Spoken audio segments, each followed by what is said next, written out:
Hey geniuses, welcome back to my channel. So geniuses, जो chapter चल रहा था वो था अपना इन्वेस्टमेंट डिसीजंस और कैपिटल बजटिंग, जिसमें आज अपन करेंगे इलस्ट्रेशन नंबर 10। तो चलिए फटाफट से कॉपी और पेन निकालते हैं और इलस्ट्रेशन नंबर 10 को भी आसान बनाते हैं।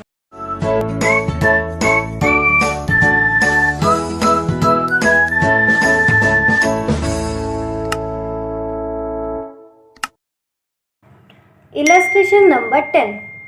Suppose there are two projects, Project A and Project B are under consideration. तो दो प्रोजेक्ट है हमारे पास, A और B. The cash flows associated with these projects are as follows. और उनसे रिलेटेड हमें कैश फ्लोज भी दे रखे हैं। तो सबसे पहले हमें दे रखा है ईयर 0, 1, 2, 3। फिर कैश फ्लोज दे रखे हैं प्रोजेक्ट ए के।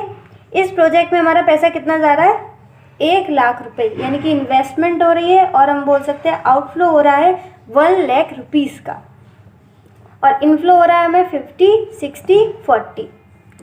प्रोजेक्ट बी में हमारा आउटफ्लो कितना लग रहा है, 3 लाख रुपए। 3 लाख हमारे पास से जा रहे हैं और आ कितने रहे हैं, देखो 1,40,000, 1,90,000 and 1 lakh.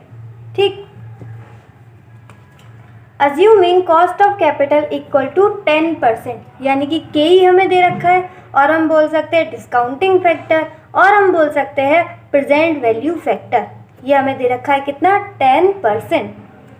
Which project should be accepted. अब हमसे पूछ रहे हैं कि आप हमें बताइए कि प्रोजेक्ट ए हमें एक्सेप्ट करना चाहिए या फिर प्रोजेक्ट बी। किस मेथड से पूछ रहे हैं, as per NPV method and IRR method, यानी कि पहले हम एनपीवी मेथड करेंगे, उससे देखेंगे कि हमें प्रोजेक्ट ए एक्सेप्ट करना चाहिए या प्रोजेक्ट बी। फिर हम देखेंगे आईआरआर मेथड से कि हमें प्रोजेक्ट ए एक्सेप्ट करना चाहिए या फिर प्रोजेक्ट बी। ठीक है ना। तो कुल मिला के हमें 2 मेथड से ये क्वेश्चन सॉल्व करना। तो आते हैं अपनी कॉपी पर, यहाँ पर लिखो कैपिटल बजटिंग इलस्ट्रेशन नंबर 10। सबसे पहले अपन करते हैं नेट प्रेजेंट वैल्यू, यानी कि एनपीवी मेथड से। ठीक, तो दोनों प्रोजेक्ट के निकाल लें। अच्छा, आपको याद है ना नेट प्रेजेंट वैल्यू कैसे कैलकुलेट करते हैं। इसमें हम एक स्टेटमेंट बनाते हैं। उस स्टेटमेंट में सबसे पहले हम लिखते थे ईयर, यहाँ पे आ जाएंगे 0, 1, 2, 3, 4 जितने भी होंगे। उसके बाद हम लिखते थे कैश फ्लोज, उसके बाद प्रेजेंट वैल्यू फैक्टर, और कैश फ्लोज का प्रेजेंट वैल्यू फैक्टर से इंटू कर हमारे पास आ जाता था प्रेजेंट वैल्यू कैश फ्लोज, है ना। लेकिन यहाँ पर हमारे पास प्रोजेक्ट एक नहीं है, प्रोजेक्ट 2 है। मोस्टली क्या होता है, एक ही प्रोजेक्ट होता है। यहाँ पर हमारे पास प्रोजेक्ट 2 है, इसलिए हम क्या करेंगे, ईयर और प्रेजेंट वैल्यू फैक्टर एक साइड लिख देंगे। फिर प्रोजेक्ट ए, उसका कैश फ्लोज, उसका present value cash flows. Project B, उसका कैश फ्लोज, उसका प्रेजेंट वैल्यू कैश फ्लोज। ठीक है, तो सबसे पहले ईयर लिखेंगे, प्रेजेंट वैल्यू फैक्टर, और ये कैश फ्लोज जो कि हमें गिवन है। कैश फ्लोज का इससे इंटू करेंगे, प्रेजेंट वैल्यू कैश फ्लोज आ जाएगा प्रोजेक्ट ए का। फिर कैश फ्लोज का इंटू करेंगे प्रेजेंट वैल्यू फैक्टर से, तो यहाँ पर प्रोजेक्ट बी का आ जाएगा प्रेजेंट वैल्यू कैश फ्लोज। तो मुझे लगता है एक बार दिमाग में एकदम आपकी समझ में आ गया होगा कि किस तरीके से हमें ये क्वेश्चन अटेम्प्ट करना है। तो चलो स्टार्ट करते हैं। सबसे पहले लिखते हैं 0 ईयर। सो ये 0 ईयर का प्रेजेंट वैल्यू फैक्टर हमेशा 1 ही रहता है। अच्छा, है कितना प्रेजेंट वैल्यू फैक्टर, 10%, क्वेश्चन में गिवन था। अब 10% का अपन यहाँ पर डिस्काउंटिंग फैक्टर लिखते हैं। तो पहले 1, 2, 3, ये होगा ईयर, 3 ही साल थे, और 10% का मोस्टली याद ही रहता है, तो जो याद है वही मैं लिख दे रही हूँ। ठीक है, इसमें हम कैलसी यूज़ नहीं कर रहे। 0.909, 0.826, 0.751। 10% का हम बहुत बार करते हैं, तो मुझे याद हो गया इसलिए मैंने लिख दिया है। आप चाहो तो इसे सॉल्व कर सकते हो। मैं एक बार कैलसी पर दिखा देती हूँ। तो ये आ गया हमारा कैलसी। देखो कैसे करना है, 1 टाइप करना है। सबसे पहले 1 पर क्लिक करना है, 1 divided by 1.1, 1 divided by 1.1, 1 divided by 1.1 क्यों किया, पॉइंट के बाद आपको परसेंटेज लिखनी है जो भी है। तो यहाँ पर 10% है, इसलिए 1.10। ठीक, अब इक्वल्स टू करना है, तो आ जाएगा 0.909। एक और बार इक्वल्स टू क्लिक करना है, 0.826, एक और बार करना है तो 1751, ठीक है। तो चाहे आपको याद हो तो लिख सकते हो, और अगर याद नहीं हो तो कैलसी पर कैलकुलेट कर सकते हो। जिसको समझ में नहीं आया एक और बार देख लो। 1 डिवाइड 1.1 इक्वल्स टू क्लिक करना है, इक्वल्स टू बस। अब कैश फ्लोज, ईयर हमें दे रखा था, 10% हमें दे रखा था, ये हमने कैलसी से कर लिया। कैश फ्लोज ये भी हमें गिवन है क्वेश्चन में, कितना था? आउटफ्लो था 1 लाख रुपीज़ और इनफ्लो था हमारा 50,000, 60,000 और 40,000। अब हमें क्या करना है, इससे इसका इंटू करना है, यानी कि कैश फ्लोज का इंटू करना है प्रेजेंट वैल्यू फैक्टर से, तो आ जाएगा हमारा प्रेजेंट वैल्यू कैश फ्लोज। तो पहले का तो 1 लाख इंटू 1 लाख ही आ जाएगा, आउटफ्लो है इसलिए ब्रैकेट में। फिर 50,000 का इससे करो, तो 50,000 है हमारा कैश फ्लोज, इंटू करेंगे 0.909 से, ये आ गया 45450। 60,000 का 0.826, 49560। 40,000 का 0.751, ये आ गया 340, ठीक है, 340। तो बस कुछ नहीं किया, कैश फ्लोज का प्रेजेंट वैल्यू फैक्टर से इंटू करा, आ गया present value cash flow. Same project B में करेंगे। सबसे पहले कैश फ्लोज लिख ले रहे हैं जो कि हमें क्वेश्चन में गिवन था। आउटफ्लो था 3 लाख का, इनफ्लो था 1,40,000, 1,90,000 और था 1 लाख। तो फटाफट से प्रेजेंट वैल्यू फैक्टर से इंटू करते हैं। 3 लाख इंटू 1 3 लाख ही आ जाएगा। अब 1,40,000 का इंटू करेंगे 0.909, ये आ गया 127,260, 127,260। 1,90,000 का इंटू करेंगे 0.826 से, ये आ गया 156,940, ठीक है। लास्ट 1 लाख का इंटू करेंगे 0.751 से, ये आ गया 7,510, 7,510, ठीक है। अब टोटल कर लेते हैं। तो सबसे पहले करते हैं प्रोजेक्ट ए का और फिर प्रोजेक्ट बी का। तो प्रोजेक्ट ए का टोटल आउटफ्लो कितना था? 1 लाख। और इनफ्लो कितना था? इनफ्लो का भी टोटल करते हैं। 45,450 प्लस 49,560 प्लस 340, 125,050, 125,050 माइनस कर देंगे आउटफ्लो से 1 लाख, ये आ गया 250,50। तो ये हमारी आ गई NPV। हमने क्या किया? टोटल इनफ्लो को माइनस कर दिया टोटल आउटफ्लो में से, तो B माइनस A, ये आ गई हमारी NPV। ठीक है ना, यहाँ तक समझ में आया? सेम यही चीज़ हम करते हैं प्रोजेक्ट बी में। प्रोजेक्ट बी का टोटल आउटफ्लो कितना था? 3 लाख। अब इसका हम टोटल इनफ्लो देखते हैं। 127,260, सॉरी 127,260, 156,940, 75,100, यह आ गया 359300, 359300। ये आ गया हमारा टोटल इनफ्लो। टोटल आउटफ्लो में से माइनस कर देंगे तो सीधा सीधा दिख रहा है, देखो 359,300 और ऊपर है 3 लाख, तो 59,300 आ जाएगी हमारी NPV। ठीक, चाहो तो माइनस कर दो बी में से ए। ये हमारा कंप्लीट हो गया पहला method NPV, net present value. दोनों प्रोजेक्ट्स के आ गए। अब हमें नेक्स्ट करना है क्या? IRR, यानी कि इंटरनल रेट ऑफ रिटर्न। अब इंटरनल रेट ऑफ रिटर्न आपको याद होगा हम 3 स्टेप से करते हैं।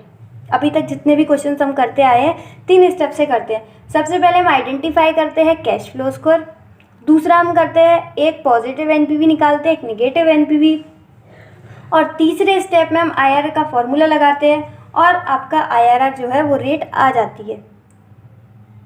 ठीक है ना। अब इसमें देखो जो पहला स्टेप था वो था आइडेंटिफिकेशन ऑफ कैश फ्लो। तो कैश फ्लोज तो हमें ऑलरेडी गिवन है क्वेश्चन में, तो हमें आइडेंटिफाई करने की ज़रूरत नहीं है, तो पहला स्टेप हट गया। दूसरा स्टेप था एक पॉजिटिव एनपीवी और एक निगेटिव एनपीवी। अगर आप देखो तो अभी अभी हमने पॉजिटिव एनपीवी ऑलरेडी कैलकुलेट कर ली है, तो दूसरे स्टेप में जो 2 पॉइंट्स थे, एक पॉजिटिव एनपीवी निकालना है, एक निगेटिव एनपीवी। तो पॉजिटिव एनपीवी तो हमारे पास ऑलरेडी है, अब हमें ये क्या चाहिए, एक निगेटिव एनपीवी, यानी कि अब हमें क्या चाहिए, एक निगेटिव एनपीवी। ये दूसरे स्टेप का दूसरा पॉइंट है, ठीक है। दूसरे स्टेप में क्या होता था, एक पॉजिटिव एनपीवी और एक निगेटिव एनपीवी। पॉजिटिव एनपीवी हमारे पास है, निगेटिव एनपीवी हमें चाहिए, तो हमें ये वाला स्टेप करना है।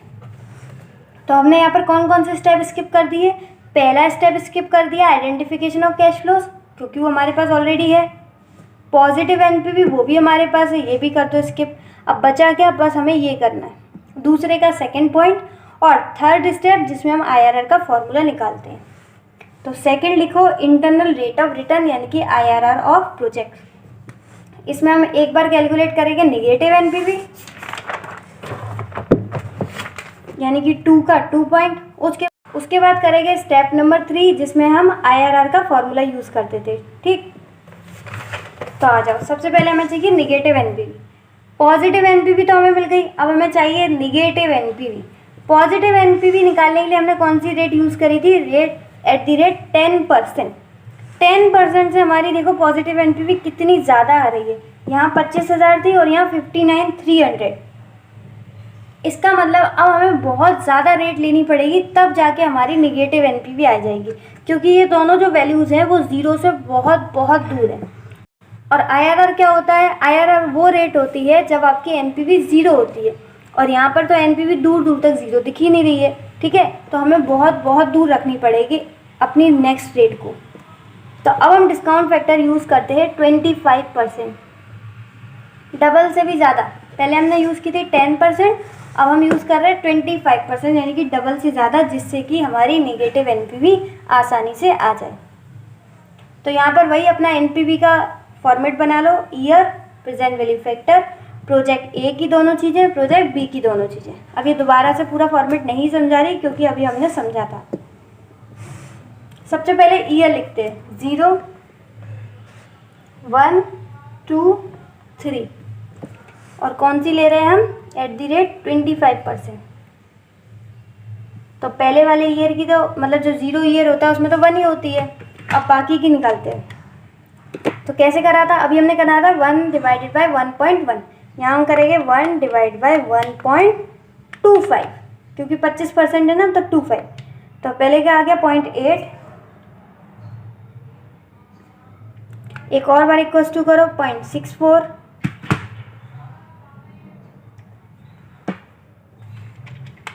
एक और बार करो 0.512, ठीक है। कैश फ्लोज ऑलरेडी गिवन थे, कितना था, आउटफ्लो हो रहा था 1 लाख का, इनफ्लो था 50, 60 और 40, ठीक। तो कैश फ्लोज हैं, प्रेजेंट वैल्यू फैक्टर है, इनटू करो प्रेजेंट वैल्यू कैश फ्लोज आ जाएगा। पहले वाले का तो बहुत ईजी है, 1 लाख इंटू 1 लाख। दूसरे में आपको करना है 50,000 इंटू 0.8, या गया 40,000। नेक्स्ट 60,000 इंटू 0.64, यह आ गया 38,400। नेक्स्ट 40,000 इंटू 0.512, यह आ गया 24,880, ठीक। ये हो गया हमारा प्रोजेक्ट ए का। प्रोजेक्ट बी का, प्रोजेक्ट बी की कैश फ्लोज ऑलरेडी गिवन थे क्वेश्चन में, 3 लाख आउटफ्लो था, 1,40,000 इनफ्लो था पहले साल का, 1,90,000 इनफ्लो था सेकेंड ईयर का, एंड 1 लाख इनफ्लो था थर्ड ईयर का। अब कैश फ्लोज हो गए, प्रेजेंट वैल्यू फैक्टर ये रहा, दोनों का इंटू करो, प्रेजेंट वैल्यू कैश फ्लोज आ जाएगा। पहले का बहुत इजी है, 3 लाख इंटू 1 3 लाख। बाकी नेक्स्ट करते हैं, 1,40,000 इनफ्लो था, प्रेजेंट वैल्यू फैक्टर था 0.8, ये आ गया 1,12,000। नेक्स्ट 1,90,000 इंटू 0.64, ये आ गया 121,600। फिर 1 लाख का इंटू करेंगे 0.512 से, ये आ गया 51,200। दोनों के हमने कंप्लीट कर लिए, प्रोजेक्ट ए प्रोजेक्ट बी। अब हम करते हैं फटाफट एनपीवी कैलकुलेट। तो प्रोजेक्ट ए का कितना है टोटल आउटफ्लो 1 लाख, और इसका अगर हम टोटल इनफ्लो कैलकुलेट करें तो कितना आता है 40,000 प्लस 38,400 प्लस 24,880 98,880 98,880। ठीक है, तो 98,880 ये हमारा टोटल इनफ्लो था, माइनस कर देंगे आउटफ्लो में से 1120, यानी कि हमें निगेटिव एनपीवी मिल गई। कितनी 1120। एनपीवी कैसे आती है बी माइनस ए, यानी कि total inflow minus total outflow. तो इनफ्लो इस बार हमारा कम था और आउटफ्लो ज़्यादा था, इसलिए हमें क्या मिल गई निगेटिव एनपीवी। अब भगवान करे ये भी हमारी निगेटिव एनपीवी आ जाए तो मज़ा ही आ जाए, क्योंकि फिर हमारे पास एक पॉजिटिव एनपीवी एक निगेटिव एनपीवी दोनों हो जाएंगे। तो अब देखते हैं इसका आउटफ्लो कितना है टोटल 3 लाख, और टोटल इनफ्लो फटाफट कैलकुलेट करते हैं 1,12,000 प्लस 121,600 प्लस 51,200, ये आ गया 284,800। ये आ गई हमारे पास क्या टोटल इनफ्लो। तो टोटल इनफ्लो में से माइनस करते हैं टोटल आउटफ्लो, ये आ गई 15,200 निगेटिव एनपीवी। बी माइनस ए हमने एनपीवी निकाली, कितनी आई 15,200 निगेटिव। क्या बात है क्या बात है, मतलब एक पॉजिटिव एक निगेटिव दोनों मिल गई। अब आईआरआर का थर्ड स्टेप करते हैं कैलकुलेशन ऑफ आईआरआर। आईआरआर का formula lower rate plus positive NPV divide by difference in NPV into difference in rate. अब तक तो आपको याद ही हो गया होगा कि इतने सारे सम में हमने आईआरआर कैलकुलेट किया है। यहाँ पे 2 प्रोजेक्ट है, तो पहले प्रोजेक्ट ए का करते हैं। लोअर रेट कितनी ली थी हमने 10%, जिसमें पॉजिटिव एनपीवी कितना आया था 25,050 25,050। डिफरेंस इन एनपीवी मतलब positive NPV minus negative NPV. Positive NPV है 25,050, माइनस करो negative NPV. Negative NPV project A की कितना था 1120, तो minus 1120 into difference in rate. तो रेट थी एक आपकी 25 और एक थी 10, यानी कि कितना है डिफरेंस 15% का। ठीक है, एक हमने 10 ली थी एक 25 ली थी, यानी कि डिफरेंस इन रेट कितना है 15% 15%। तो 10% का 10% ऐसे ही रहेगा। सबसे पहले हम इसे कैलकुलेट कर लेते हैं। देखो पॉजिटिव एनपीवी में से नेगेटिव एनपीवी माइनस कर रहे हैं, तो माइनस कर रहे हैं, ऊपर से नेगेटिव एनपीवी है तो माइनस माइनस क्या हो जाएगा प्लस। तो ध्यान रखना एग्जाम में छोटी छोटी गलती हो जाती है, हम यहाँ पे माइनस करे आते हैं, क्योंकि डिफरेंस इन एनपीवी है तो माइनस करे आते हैं, पर यहाँ पर क्या होगा प्लस। सबसे पहले हम इसे ही कर लेते हैं, प्लस 25,050 प्लस 1120, ये आ गया 26,170 26,170। ऊपर कितना है 25,050 इंटू डिफरेंस इन रेट था 15%। फिर से आ जाओ यहीं पर। अब सबसे पहले इन दोनों को सॉल्व कर लेते हैं।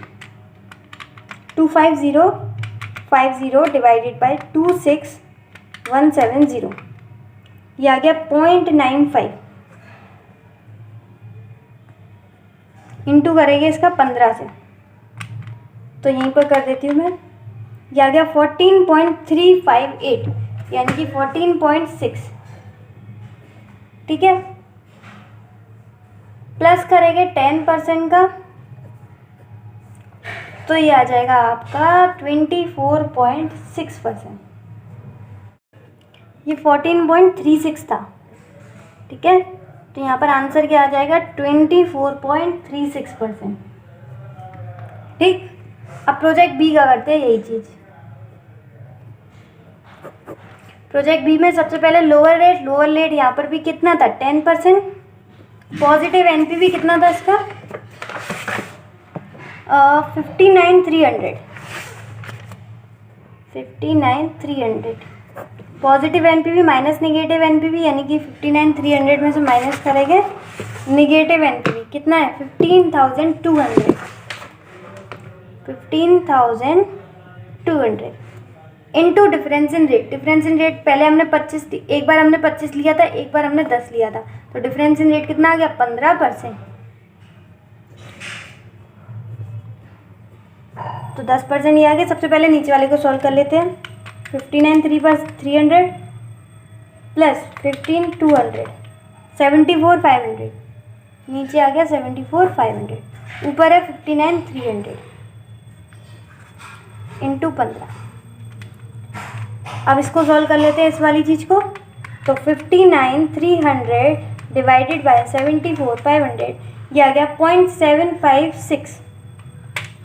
0.756 को इंटू करते हैं 15 से, ये आ गया 11.939, यानी कि 11.4, ठीक है 11.939, यानी कि 11.94 प्लस करेंगे 10%, ये आ जाएगा आपका 21.94%। अब ये चीज़ इम्पोर्टेंट है, यहाँ ध्यान देना, क्योंकि बहुत लोग क्या करते हैं पूरा क्वेश्चन अच्छे से सॉल्व करे आते हैं लेकिन लास्ट में ओवरऑल पोजीशन नहीं लिखते। ठीक है, तो आपको ओवरऑल पोजीशन ज़रूर लिखनी है। जब भी हमें इस तरीके का क्वेश्चन मिलता है जहाँ पर 2 प्रोजेक्ट होते हैं और 2 मेथड होते हैं, तो वहाँ पर एट द एंड हमें क्या करना होता है, ओवरऑल पोजीशन ज़रूर लिख कर आनी होती है। तो यहाँ पर 2 प्रोजेक्ट थे और 2 मेथड थे। अच्छा, ये ज़्यादा भी हो सकता है, मतलब 2 मेथड से भी करवा सकते हैं, 3 से भी, 4 से भी, मतलब ज़्यादा चीज़ें जब भी हो तब आपको क्या करना है, ओवरऑल पोजीशन ज़रूर लिख कर आनी है। ठीक, तो अब एनपीवी कितनी आई प्रोजेक्ट ए प्रोजेक्ट बी की, वो देखते हैं। इनकी आई थी 25,050, 25,050, और उसकी कितनी आई थी प्रोजेक्ट बी की 59,300। ठीक, ये एनपीवी हो गई प्रोजेक्ट ए प्रोजेक्ट बी की। तो देखो किसका बढ़िया लग रहा है, ज़्यादा एनपीवी किसकी है, प्रोजेक्ट बी की, तो प्रोजेक्ट बी करना चाहिए। आईआरआर देखना है किसका सही है। आईआरआर प्रोजेक्ट ए का है 24.36 और प्रोजेक्ट बी का है 21.94%। प्रोजेक्ट ए का ये रहा आईआरआर, प्रोजेक्ट बी का ये रहा। ठीक है, तो देखो आईआरआर का डिसीजन रूल ये रहता है कि जितनी ज़्यादा आईआरआर होगी उतना अच्छा होगा। तो यहाँ पर हमें किसे करना चाहिए, प्रोजेक्ट ए को। एनपीवी का डिसीजन रूल ये रहता है कि ज़्यादा एनपीवी पॉजिटिव होनी चाहिए, ज़्यादा से ज़्यादा। तो यहाँ पर सबसे ज़्यादा एनपीवी हमारे इसमें आ रही है, तो प्रोजेक्ट बी है। और आईआरआर का रहता है जितनी ज़्यादा परसेंटेज हो, तो उसका ये है। यानी कि यहाँ पर प्रोजेक्ट ए और प्रोजेक्ट बी का जो डिसीजन रूल रहेगा यहाँ पर कॉन्ट्राडिक्ट कर जाएगा, किसी भी एक प्रोजेक्ट को हम सिलेक्ट नहीं कर सकते। तो बस आपको इतना लिख कर आना है। एक बार मॉड्यूल से दिखा दो उन्होंने क्या लिखा है। हाँ, उन्होंने भी देखो ओवरऑल पोजीशन दिखाई है लास्ट में, और साथ में एट द एंड एक लाइन भी ऐड कर दी है, thus there is a contradiction in ranking by 2 methods. ठीक है, तो आपको ओवरऑल पोजीशन और ये एक लाइन लिखकर आ जानी है। इससे आपका 1 मार्क भी जो कट सकता था वो भी बच जाएगा और आपके आउट ऑफ मार्क्स आ सकते हैं इस क्वेश्चन में। ठीक है, तो ध्यान रखना जब भी ऐसे 1, 2, 3 प्रोजेक्ट दिए जाते हैं और उसमें एक से ज़्यादा मेथड यूज़ होते हैं, ठीक है, एनपीवी पूछ लिया, आईआरआर पूछ लिया, पेबैक पीरियड, ये वो सब पूछ लिया, तो आपको क्या करना है, eight the and overall position लिखकर आनी है और एक लाइन भी लिखकर आनी है। अगर आपको समझ में आ रहा है प्रोजेक्ट बी एक्सेप्ट करना है तो वो लिखे आना है, प्रोजेक्ट ए एक्सेप्ट करना है वो लिखे आना है। जब आपको समझ में ही नहीं आ रहा कि इसमें तो ये वाला ठीक लग रहा है, इसमें ये वाला ठीक लग रहा है, तो वहाँ पर लिखना है देयर इज़ अ कॉन्ट्राडिक्शन। सो उम्मीद है आपको पूरा का पूरा क्वेश्चन समझ में आया होगा, साथ के साथ प्रेजेंटेशन समझ में आई होगी किस तरीके से करना है। ध्यान रखना एनपीवी में इस तरीके से करना होता है, cash flow, present value factor, present value cash flow, और अगर 2 प्रोजेक्ट हो तो प्रेजेंट वैल्यू फैक्टर को अलग रख देना है, बाकी इन दोनों को एक साथ। ठीक है, और आईआरआर मेथड में याद रखना 3 स्टेप होते हैं। सबसे पहले आइडेंटिफिकेशन ऑफ कैश फ्लोज, उसके बाद हम एक positive NPV, negative NPV calculate करते हैं, और तीसरे मेथड में आईआरआर का फॉर्मूला लगाते हैं। यहाँ पर हमारे पहला स्टेप इसलिए स्किप कर दिया क्योंकि यहाँ पर पहले से कैश फ्लोज आइडेंटिफाइड थे, हमें कुछ भी करने की ज़रूरत नहीं थी। दूसरे स्टेप में हम करते हैं एक पॉजिटिव निगेटिव। पॉजिटिव एनपीवी हमने पहले ही निकाल रखी थी, इसलिए डायरेक्ट हम शुरू करेंगे निगेटिव एनपीवी से। तो एक काम हमें ये करना था और एक स्टेप नंबर 3 जिसमें हम IRR का फॉर्मूला इस्तेमाल करते हैं। ठीक, तो दोबारा से पूरा करने मत बैठ जाना कि फिर से एक पॉजिटिव एनपीवी निकालो, फिर से एक निगेटिव एनपीवी निकालो, ऐसे मत करना। पहले ही एक पॉजिटिव एनपीवी हमारे पास है। और थोड़ा सा इसका जो है आपको परसेंटेज अलग देखने को मिलेगा मॉड्यूल में और हमारे में। वो जस्ट बिकॉज इसलिए क्योंकि उन्होंने परसेंटेज अलग यूज़ कर रखी है और हमने अलग। उन्होंने यूज़ करी थी 20-25 और हमने यूज़ करी थी 10-25, इसलिए जो पॉइंट के बाद डिजिट्स हैं उसमें थोड़ा सा आपको डिफरेंस देखने को मिलेगा। लेकिन आप इस तरीके से कर सकते हैं तो आपका टाइम बचेगा ही बचेगा और आंसर भी सही आएगा। और IRR में मैंने आपको बताया है कि हमारा थोड़ा सा जो है वो पॉइंटों में गड़बड़ आ सकती है, उनकी अलग आती है हमारी अलग, पर उसकी कोई टेंशन मत लेना, बिल्कुल मार्क्स नहीं कटेंगे। तो आज के लिए बस इतना ही। अपना फीडबैक ज़रूर दीजिएगा, क्वेश्चन समझ में आया या नहीं, एफर्ट्स जो दिए जा रहे हैं वीडियो में वो आपके लिए हेल्पफुल है कि नहीं। So if the video is helpful for you then hit the like button, share with your mates as well if it deserve, and या डू सब्सक्राइब नाउ। इस तरीके से आपको सारे के सारे क्वेश्चन के सॉल्यूशन यहीं पर अवेलेबल हो जाएंगे। इसी के साथ इसी तरीके से खुश रहिए, मुस्कुराते रहिए। मिलते हैं नेक्स्ट वीडियो में, तब तक के लिए bye bye, be happy always.